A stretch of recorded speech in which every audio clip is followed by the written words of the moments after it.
Welcome to Out with Dan, the podcast that spotlights and examines the voices of LGBTQ+ authors, characters, and our allies. Together, we lift our voices and we tell our stories. I'm Dan White. Join me as I chat with this week's author.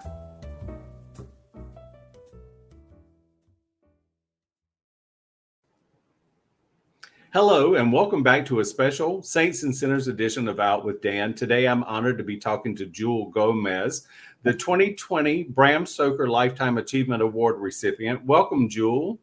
Hi, Dan. This is great. What a great pleasure. I remember meeting you at Saints and Sinners last year, and I will say something, hopefully make you blush a little bit. I was just attracted to your inner light. You just present this inner light that is so beautiful, and it's nice to be in a room with you because you simply light it up, and I love that. That's very kind of you to say that, and I would say I'm more often a reflector of the people around me.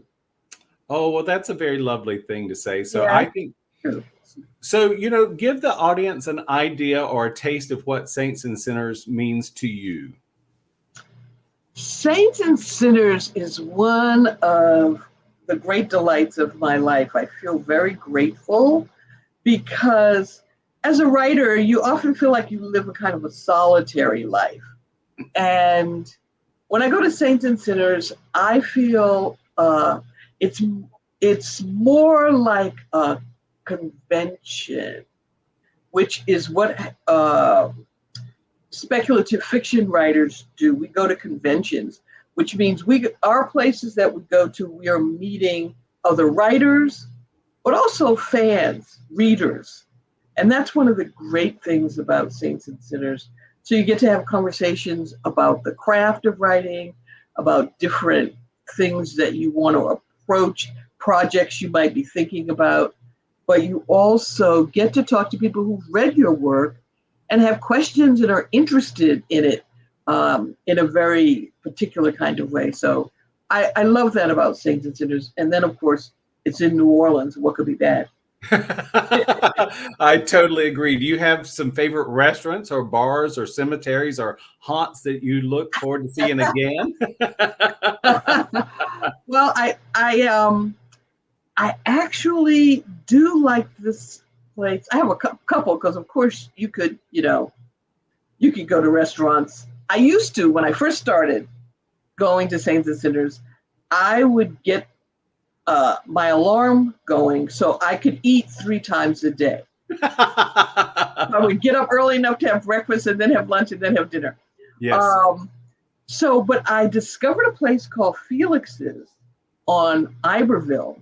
And I just discovered it because I was going to Acme Oyster House, which always has a huge line.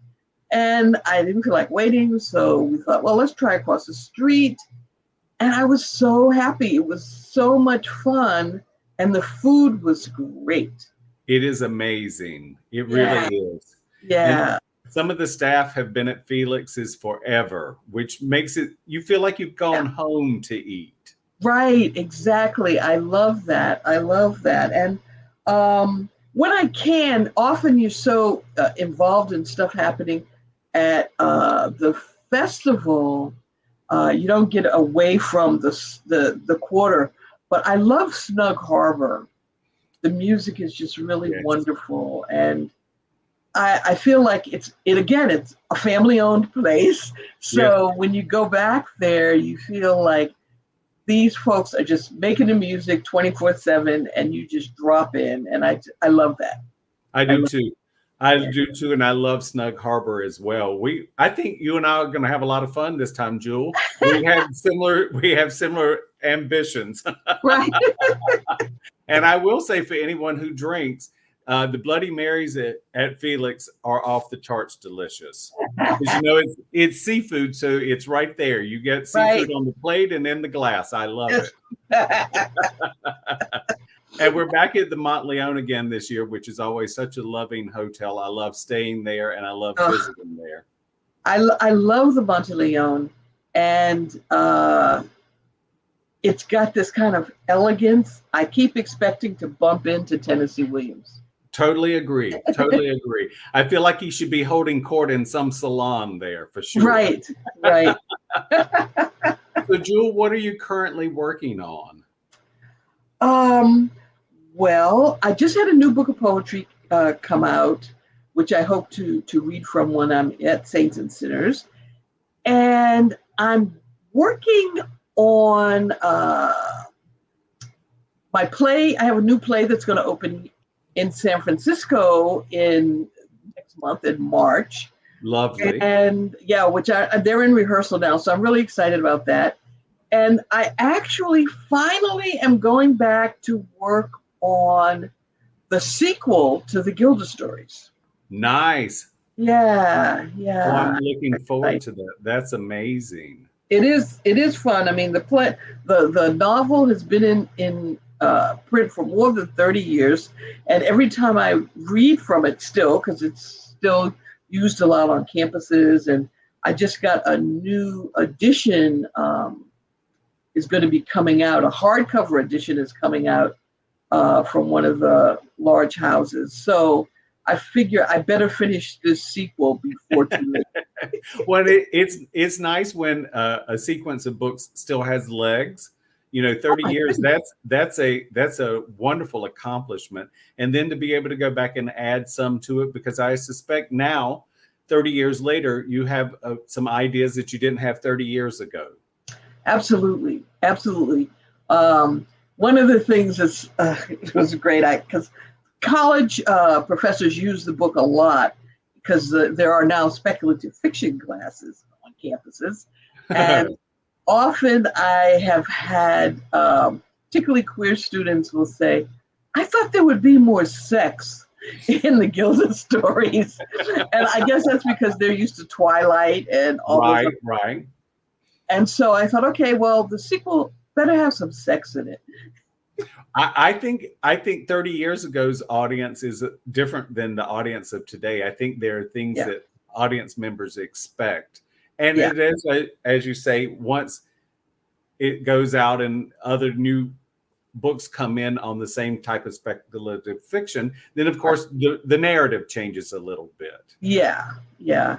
So I'm keeping up with the best of them. I love it. I love it. And you know what? We're never too old to be happy about sexuality, so that's a good thing. There you go. There you go. And I think that kind of gothic sensibility of vampire stories really suits me. Being a fallen away Catholic, growing up in Boston in the 1950s. And I also think that's one of the reasons I have such an affinity for New Orleans, that has a overlay of Gothicism that Yes. just is really intriguing. Um, it's like you can feel the history oozing out of the buildings and the sidewalk. You can really feel it. Um, and it always inspires me whenever I go to New Orleans. When I come back from Saints and Sinners, I want to write more. I feel the same way. I feel like history and romance just is everywhere there, and it's Yes. celebrated.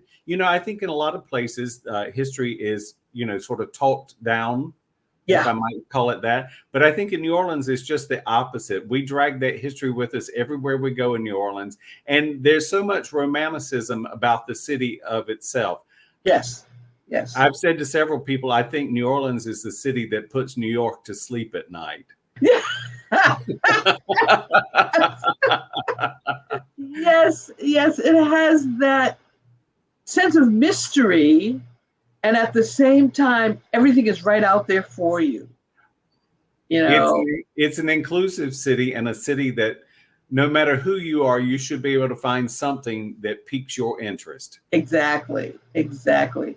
And I think a city that really appreciates its literature. I Yes. I really love that. So I can't wait to get back.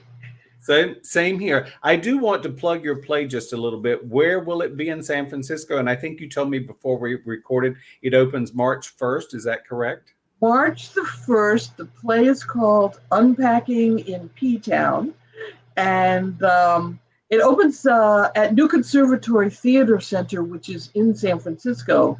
And they commissioned this and my previous two plays. I was playwright in residence. And so this is the third play in the trilogy. And it'll run through the month of March at New Conservatory Theater Center. I love that, Jewelle. And Congratulations. it has music and it has dance. Oh, all right then. I love that. I wish I were going to be in San Francisco next month. Yeah. How lovely. So do you have a website or social media you'd like to share? Sure, I absolutely do. I'm well, my website is jewellegomez.com. And on Instagram, I am Vampire Vamp. And it's spelled Vampyre, Vamp, I VAMP. love it. So look for me. Absolutely. And come see us at Saints and Sinners. And I look forward to seeing you there, Jewelle. Yeah, we'll definitely have to have toast.